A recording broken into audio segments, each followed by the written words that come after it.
Décembre 2023. Nous arrivons au terme du second agrément espace de vie sociale attribué par la CAF du Cher.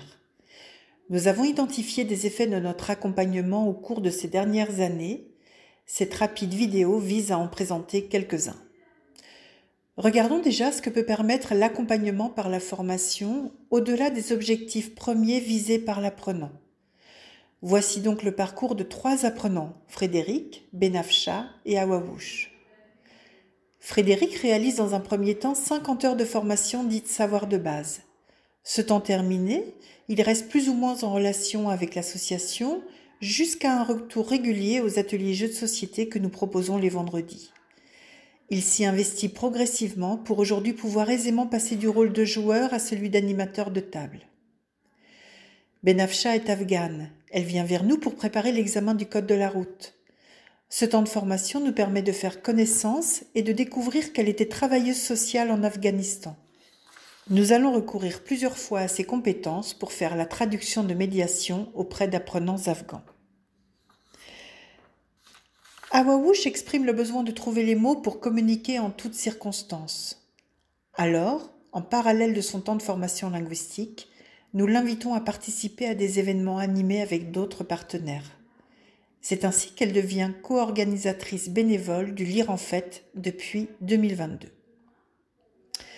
L'arrivée de la médiatrice sociale fin 2019 a permis d'aller au-delà de la première rencontre avec certains habitants, encourageant et favorisant l'initiative citoyenne. Ainsi, des habitants sont devenus relais de l'information auprès de leurs voisins. Une habitante a progressivement intégré le conseil citoyen. La volonté de la médiatrice d'inviter de nouvelles personnes aux balades et autres visites favorise la rencontre, créant de nouveaux liens. Et enfin, 2 habitantes se sont engagées dans du bénévolat auprès de la bibliothèque de rue. Cela a été l'occasion pour nous de leur confier la clé du local, cet acte symbolique étant sans précédent dans l'histoire de l'espace de vie sociale. D'autres effets sont induits par la présence de l'association sur le territoire du Moulon, proposant à ses habitants, mais pas seulement, son offre de formation et d'animation. Ainsi, nous observons que les habitants proches du local investissent de plus en plus ces ateliers jeux de société. Il en est de même pour des ateliers accompagnant aux usages du numérique. Nous sommes en effet passés d'une situation où seuls les apprenants en formation s'emparaient de cette offre à une situation où des habitants proches du local la découvrent et se l'approprient.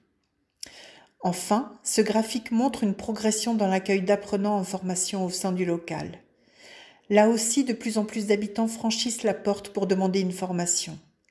Face à l'expression de ce besoin, 2 possibilités. Soit notre offre correspond à la demande et l'habitant rejoint une action de formation dans notre organisme, soit nous ne sommes pas les plus compétents pour y répondre et nous réorientons la demande vers l'organisme de formation adapté.